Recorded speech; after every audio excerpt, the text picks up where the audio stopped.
reflexión de esta tarde, que tiene como título La luz prometida, a cargo de nuestro hermano anciano de iglesia, César David Ortiz.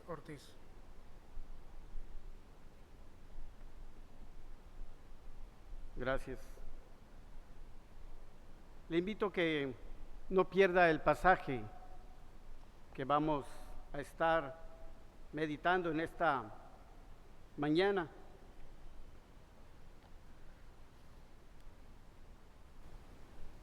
Antes de examinar y adentrarnos al pasaje de la Escritura, que nos trae mucha enseñanza para nuestra vida, les quiero hacer una pregunta a todos en general, pero que no me contesten ahorita, sino que lo vamos a ver más adelante. Si tendríamos que definir el verdadero significado de la Navidad en una sola palabra, ¿qué contestaríamos? El significado de la Navidad con una sola palabra. Piénselo, hermano, piénselo. Es muy probable que la definamos según la forma como la celebramos o como lo tengamos en mente. Ahorita estamos reflexionando en eso, en una sola palabra. Posiblemente entre todas las cosas que meditamos son los regalos, es la cena que se comparte en familia, la unión familiar, porque llamamos a familiares o familiares vienen a nuestra casa, o nosotros tenemos la oportunidad de salir y visitar a nuestros familiares que son importantes para nuestra vida. Y estamos a unos días de celebrarla. Como bien dijo el hermano Caleb, hoy iniciamos la preparación para ese día de Navidad. Pero ¿qué significado tiene para nosotros? Probablemente, como muchas ocasiones, esperamos en días para celebrarla y probablemente pasará esta Navidad. Y para el siguiente año la esperaremos también con ansias y probablemente volverá a pasar la Navidad. Pero déjeme decirle que todo lo concerniente a la Navidad y todo el significado se trata de Dios. Ese maravilloso plan para la humanidad que Dios tiene por ese hecho trascendental inclusive para la historia.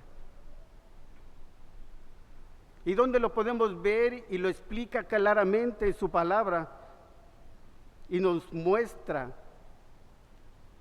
claramente qué es el significado. Probablemente pensamos en Mateo, Marcos o Lucas, que encontramos ahí la respuesta, porque en esos evangelios nos menciona el nacimiento de Jesús y todo los sucesos históricos que ahí aparecen, el recuento de esa formidable historia. Pero buscamos en la palabra de Dios donde nos muestra el verdadero significado de la Navidad. Le voy a pedir al Ministerio Multimedia, voy a citar algunos versículos. Si ustedes tienen la oportunidad de buscarlos, adelante, si no lo pueden proyectar, lo podremos ver todos en conjuntos. Pablo escribe a los Corintios en 2 Corintios capítulo 5, versos 17 y 21. Pablo que escribe a los Corintios, ¿qué tiene que ver con la Navidad? Si la Navidad está en los evangelios que acabo de mencionar. Dice la Escritura, de modo que si alguno está en Cristo, nueva criatura es, las cosas viejas pasaron, he aquí todas son hechas nuevas. Y todo esto proviene de Dios, quien nos reconcilió consigo mismo por Cristo y nos dio el ministerio de la reconciliación. que Dios estaba en Cristo reconciliando consigo al mundo, no tomando en cuenta a los hombres sus pecados, y nos encargó a nosotros la palabra de la reconciliación. Así que somos embajadores en nombre de Cristo, como si Dios rogase por medio de nosotros, o rogamos en nombre de Cristo, reconciliados con Dios. Al que no conoció pecado, por nosotros lo hizo pecado, para que nosotros fuésemos hechos justicia de Dios en él. Aclaro que en el último párrafo que dice, al que no conoció pecado, por nosotros lo hizo pecado. Aclaro que no es que Dios haya hecho a Cristo un pecador, sino que puso sobre él la carga del pecado de toda la humanidad. Y en Primera de Pedro, capítulo 2, versos 24, dice, quien llevó él mismo nuestros pecados en su cuerpo sobre el madero, para que nosotros, estando muertos a los pecados, vivamos a la justicia, y por cuya herida fuisteis sanados. Esa es la obra expiatoria de Jesús. Así que al pensar en la Navidad, todo lo hacemos pensando en el pesebre, el viaje de sus padres hacia Belén, el mensaje que recibieron los pastores, los magos de Oriente que recibieron el mensaje y fueron y dieron ofrenda al niño que acaba de nacer, el mismo nacimiento de Jesucristo, el niño judío y todas las historias que encierran este nacimiento. Pero déjeme decirle, hermano, unas palabras del doctor y pastor Charles Stanley, que dice, ¿qué es la Navidad? Es la celebración del momento histórico en el cual Dios vino a la tierra en la persona de su Hijo amado Jesús, para reconciliar consigo al hombre pecador, y mediante su muerte sustitutiva en la cruz. Ese es el verdadero significado de la Navidad. Vino Dios mismo a hacerse hombre, a humillarse. ¿Para qué? Para que nosotros tengamos esa reconciliación con el Padre. Los festejos y todo lo que pasa en nuestra vida en la Navidad, en eso se encierra nuestra Navidad que nosotros queremos celebrar. Oremos. Gracias, Señor, porque tu palabra nos enseña, nos instruye, para que veamos, Señor, el mensaje que tienes preparado para nosotros. Tú sabes, Señor, que mi deseo en el corazón es dejar un mensaje a través de tu palabra y que tu Espíritu Santo me ayude a compartirlo. Gracias, Señor, porque tú harás la obra.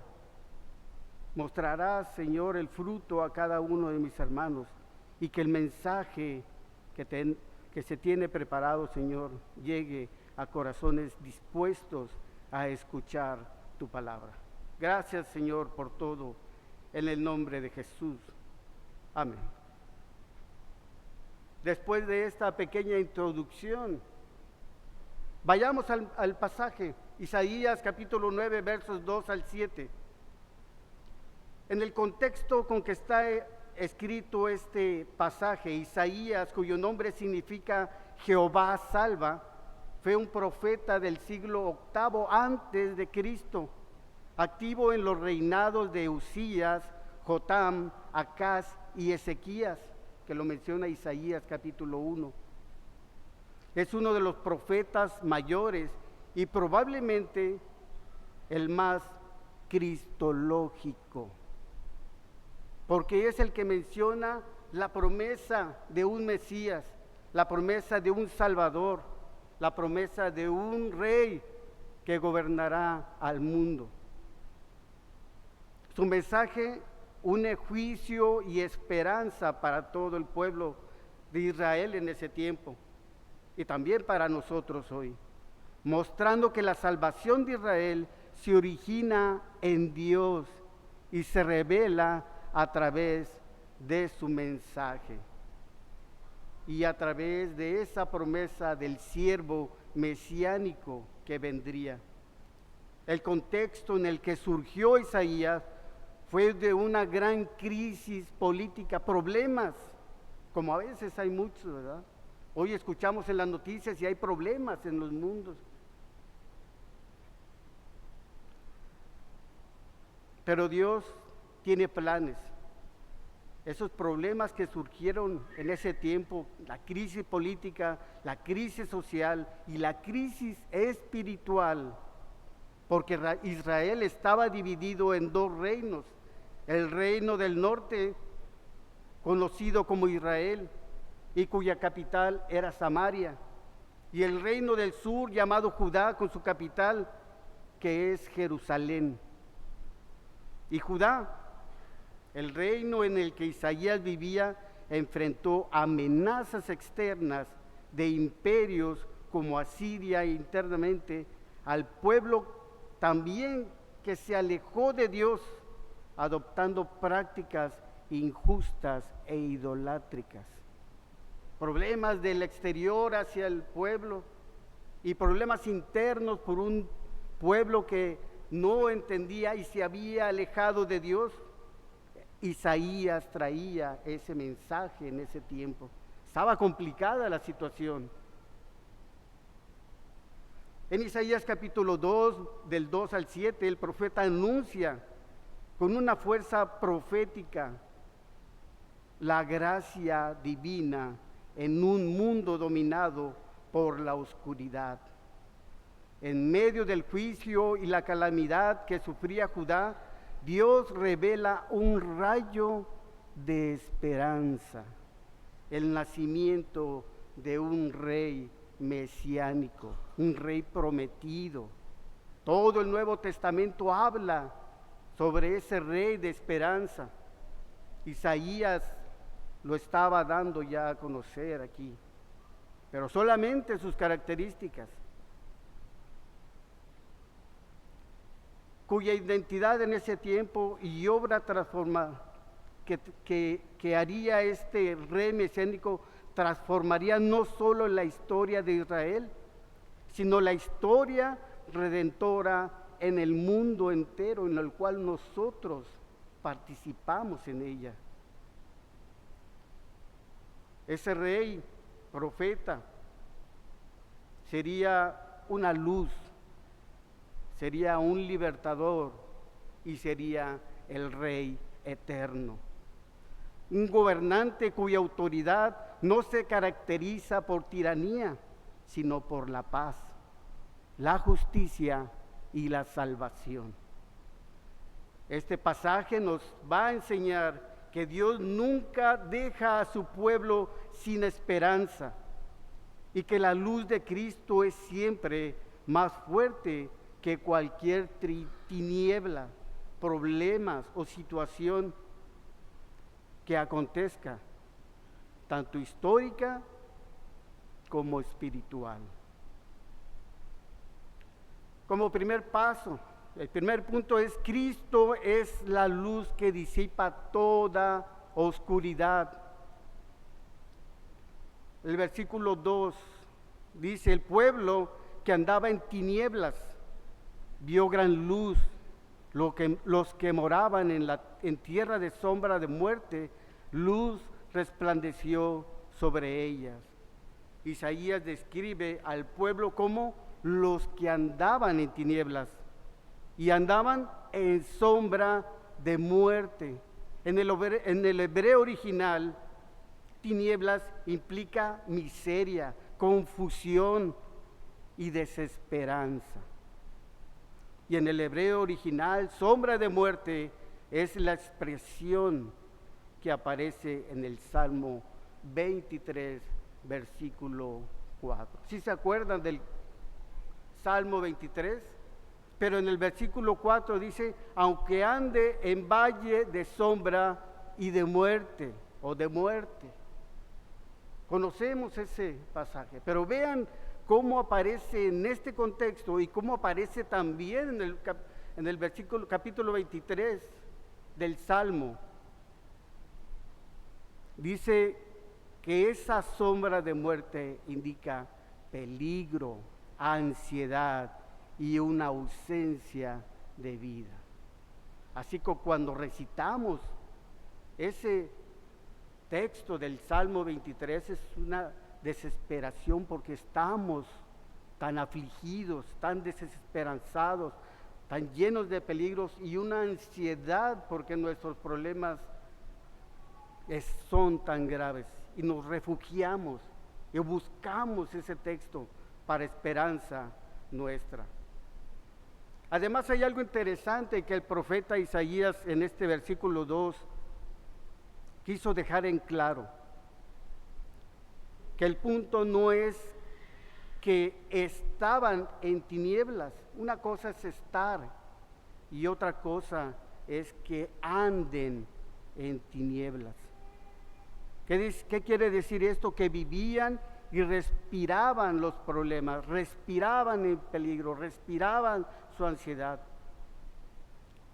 Como les decía, en el contexto era un contexto totalmente lleno de peligros externos e internos, y las circunstancias que había eran difíciles. Si nosotros a veces vivimos situaciones difíciles, ahora imagínense con una situación externa e interna. Alejados, y lo peor, alejados de Dios. Recordemos que cuando Jesús inicia su ministerio en Galilea, precisamente la región que menciona de Israel, en Mateo capítulo 12, versos 17 al 21, si gustan acompáñenme. Mateo capítulo 12.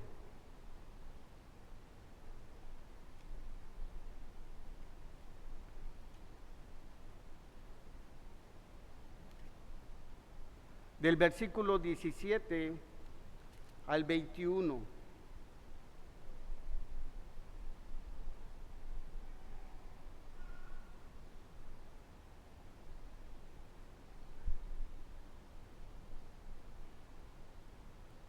Del 17 al 21.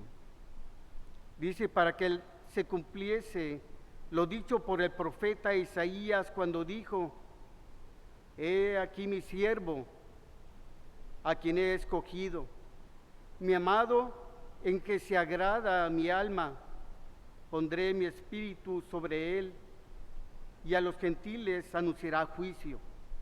No contenderá ni voceará, ni nadie oirá en las calles su voz.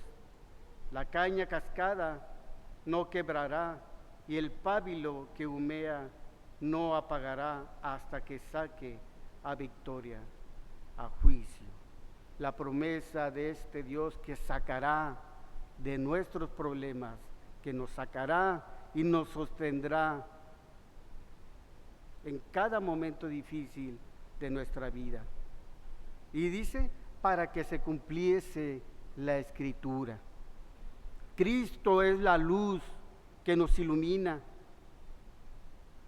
Cristo interrumpe la oscuridad espiritual donde a veces nosotros estamos metidos.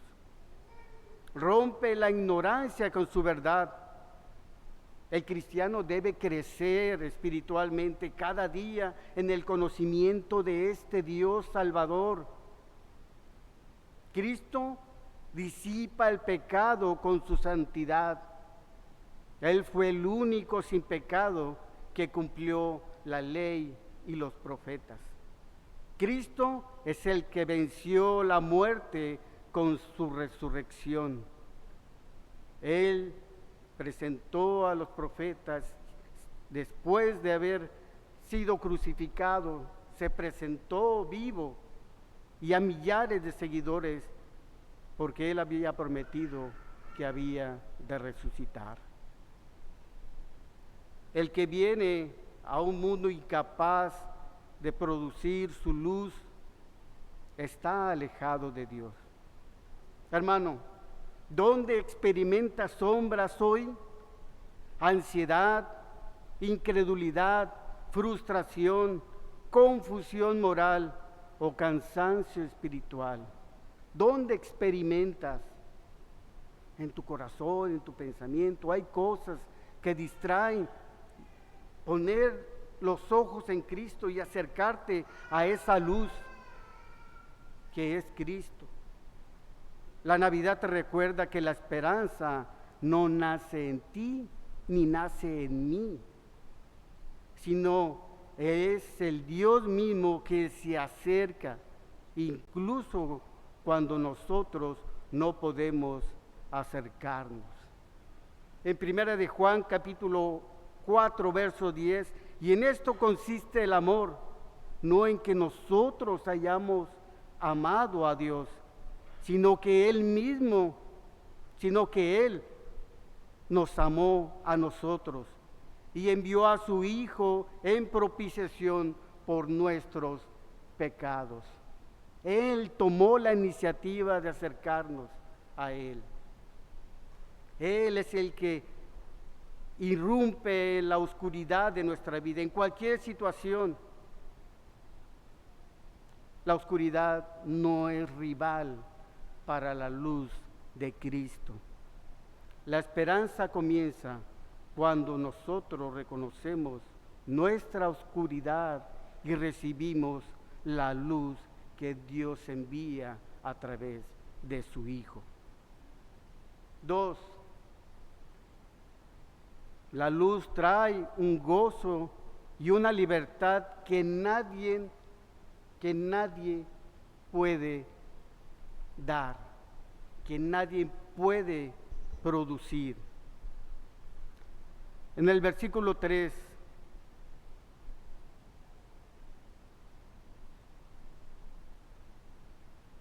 Isaías escribe un triple gozo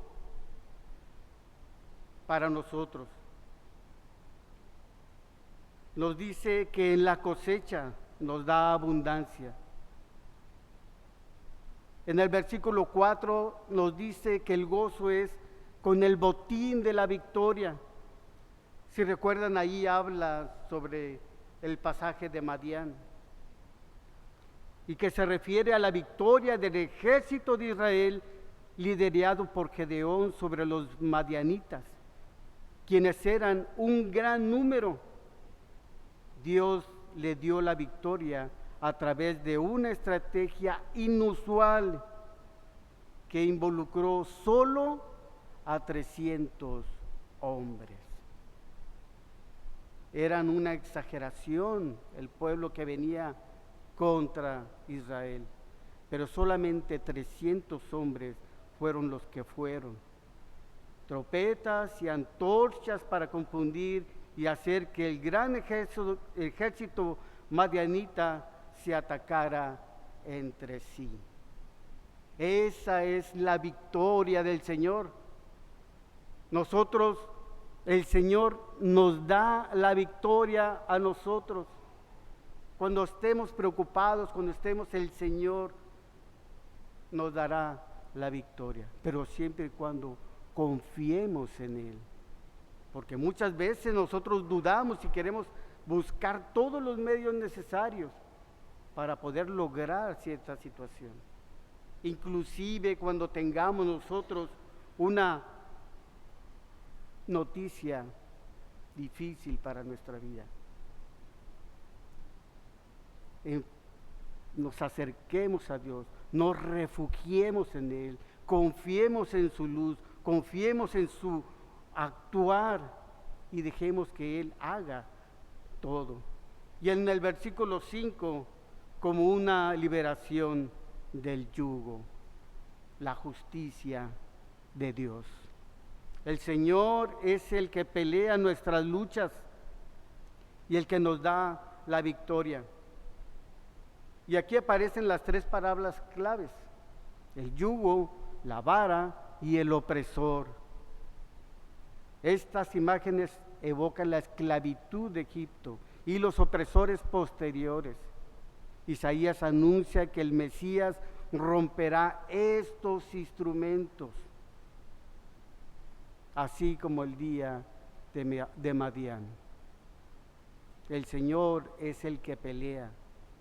Usted solamente descanse en Él, confíe en Él, refúgiese en Él, acérquese a Él y conózcalo a Él. ¿Cómo van a conocer a alguien que no saben ni conocen?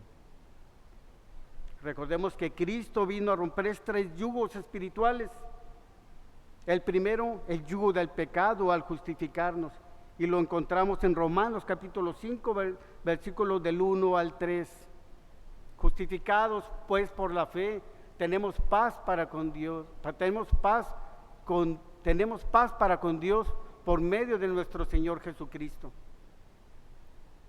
por quien también tenemos entrada por la fe a esta gracia en la cual estamos firmes y nos gloriamos en la esperanza de la gloria de Dios. Y no solo esto, sino que también nos gloriamos en las tribulaciones, sabiendo que la tribulación produce paciencia. Seamos pacientes y dejemos que el Señor actúe. Otro de los yugos que rompe Cristo es la esclavitud espiritual al hacernos sus hijos. Y ese versículo lo conocemos, Juan capítulo 1, verso 12. Otro yugo que rompe el temor a través de Cristo es sobre la muerte, y al darnos vida y vida en abundancia. En Juan capítulo 10, verso 10. Él nos da vida y vida en abundancia.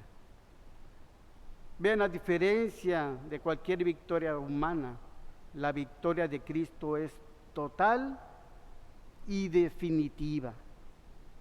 Total y definitiva. Él va a cumplir su promesa conforme a su voluntad. La Navidad no es un sentimentalismo, es la proclamación de la libertad. Cristo rompe hoy la culpa acumulada, los patrones de pecado, el cinismo, el desánimo y las cargas que arrastramos durante todo el año o durante toda nuestra vida, y no las dejamos a Él para que Él actúe. Puedes mirar ahora el futuro sin miedo, porque la luz que te guía es más fuerte que la noche que te rodea. La luz prometida no solo ilumina, sino que transforma, libera y llena de un gozo verdadero nuestra vida y nuestro corazón, que nos da paz. Y por tercera realidad, la luz prometida llega a través del Rey perfecto que Dios envía. El Dios perfecto que Dios envía. Regresando un poco, como les comenté al principio, si tendríamos que definir el verdadero significado de la Navidad en una sola palabra, ¿qué diríamos? ¿Qué contestaríamos? Esa palabra sería reconciliación. Dios envió a su Hijo para reconciliarnos con Dios el Padre. De eso se trata la Navidad, de la obra de Dios Todopoderoso para redimir a la humanidad. Y redimir significa rescatar o liberar algo o a alguien pagando el precio. Muchos celebramos la Navidad, pero no la Navidad bíblica, que es este mensaje. Una de las palabras claves también para entender la Navidad es la encarnación. Filipenses capítulo 2, versos 6 al 11 dice: el cual, siendo en forma de Dios, no estimó el ser igual a Dios como cosa a que aferrarse, sino que se despojó a sí mismo, tomando forma de siervo, hecho semejante a los hombres, y estando en la condición de hombre, se humilló a sí mismo, haciéndose obediente hasta la muerte y muerte de cruz. Por lo cual Dios también lo exaltó hasta lo sumo y le dio un nombre que es sobre todo nombre, para que en el nombre de Jesús se doble toda rodilla de los que están en los cielos y en la tierra y debajo de la tierra, y toda lengua confiese que Jesucristo es el Señor, para gloria de Dios el Padre. El Señor Jesús glorificó a Dios aún en todos sus padecimientos, desde el nacimiento hasta su muerte expiatoria y su vida, que ahora está a la diestra de Dios Padre. ¿Quién es este bebé que dijo Dios que toda lengua confesaría que es el Señor? Lo conocemos. La encarnación solo significa que Dios envió a Jesucristo como un bebé, quien aún siendo Dios, nació en el mundo y creció como hombre. Él no se convirtió en el Hijo de Dios, ya lo era. No se convirtió en Dios, Él ya era Dios. Siempre fue Dios y vino al mundo por una razón específica, para hacer posible que todo aquel que lo aceptara y creyera en su corazón y que su obra redentora sea salvo. Y lo vemos en Romanos capítulo 10, verso 9. Y también que seamos sus hijos. Juan capítulo 1, verso 12. Y otra palabra clave, la primera que mencioné, que ya expliqué un poquito más en ello, que es la reconciliación.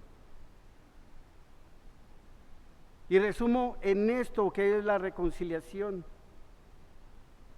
traer en unidad, dejar a un lado la hostilidad para tener paz y orden entre dos personas. Eso es la reconciliación.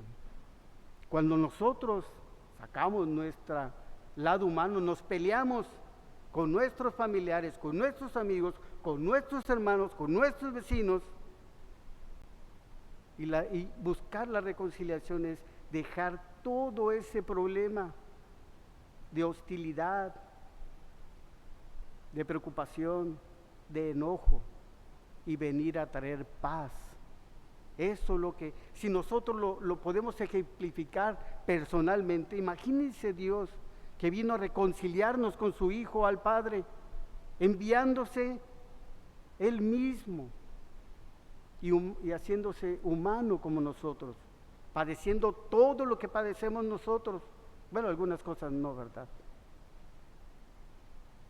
Pero sí, Él vino a la tierra por amor a nosotros. Así que, hermanos, Dios nos alcanzó.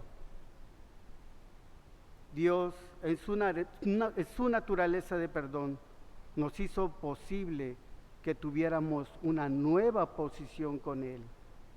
Ya no de alejados, ya no de sentenciados, ya no de condenados, sino de salvos por medio de la fe en Cristo.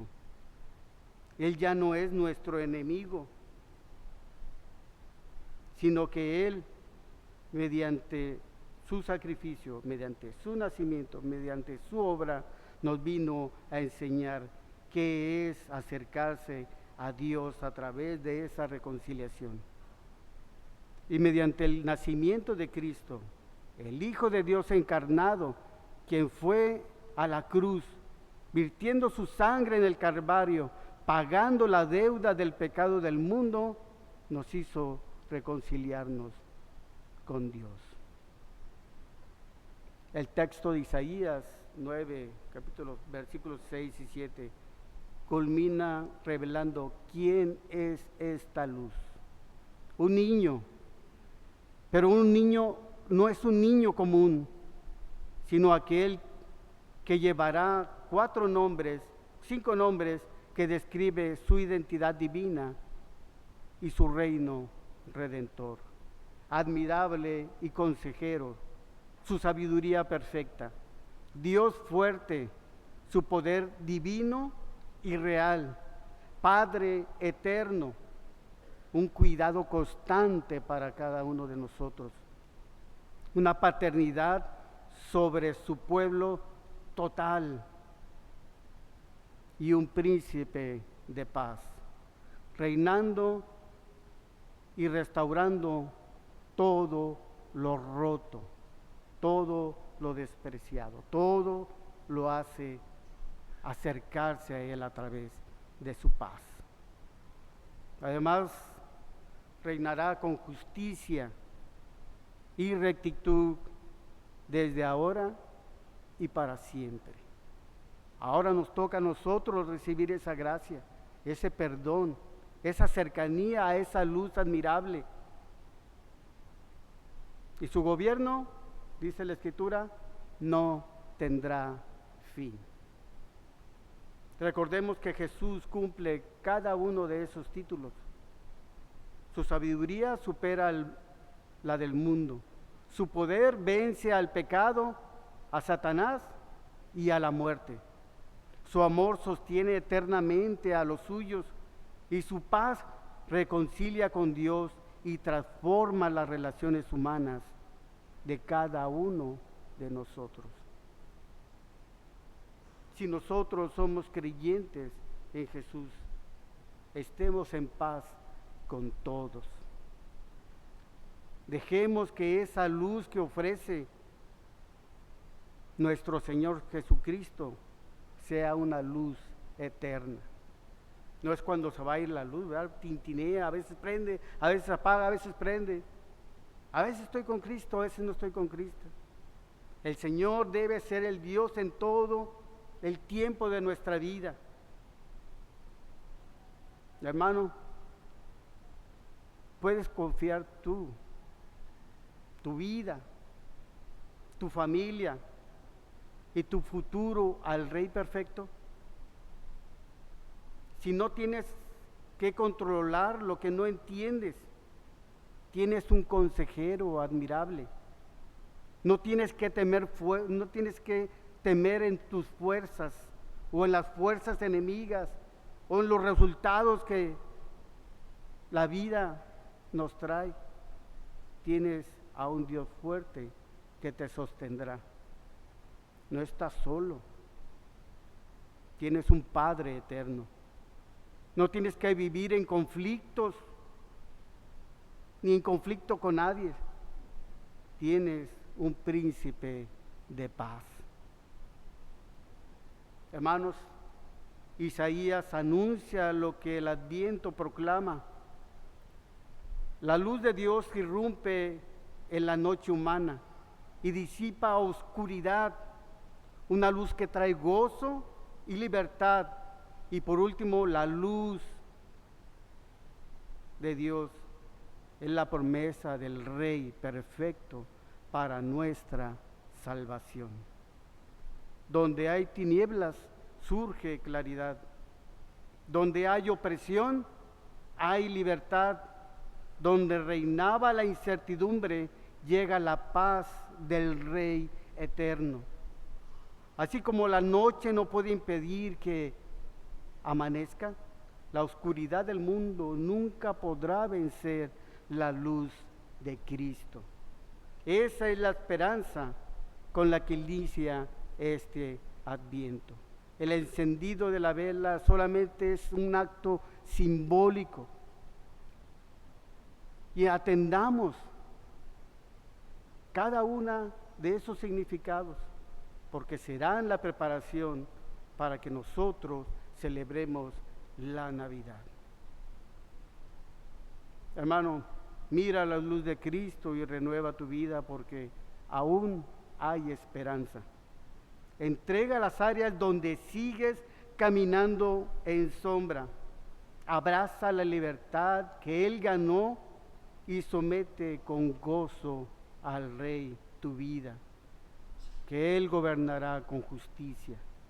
Vive este Adviento con una gran esperanza viva, con un verdadero significado pleno de la Navidad.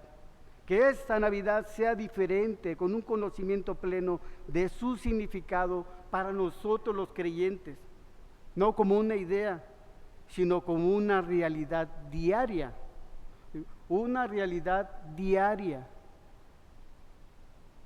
para nuestra vida en cada momento.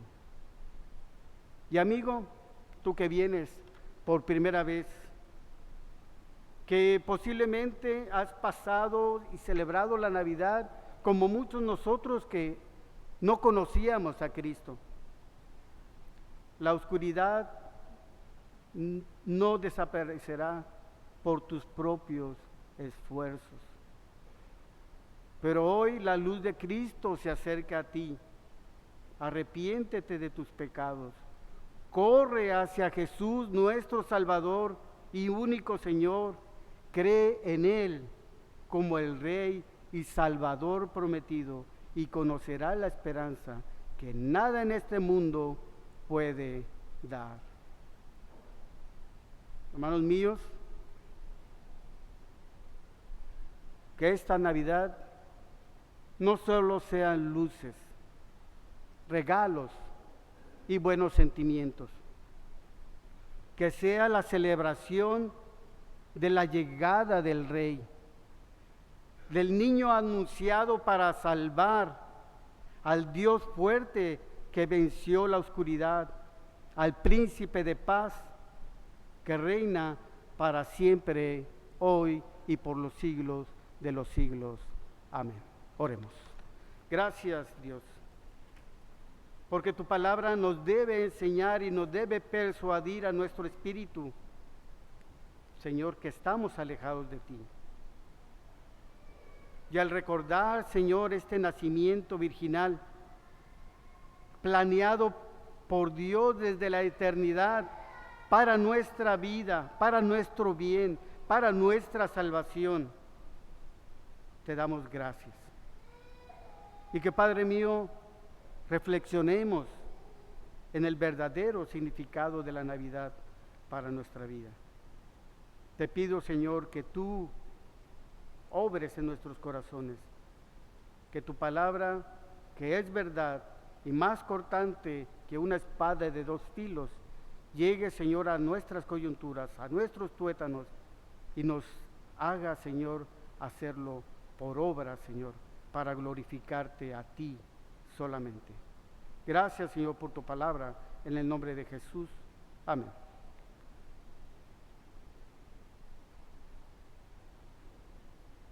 Bien, hermanos, los invito a ponernos en pie y vamos a prepararnos para ofrendar a nuestro Dios.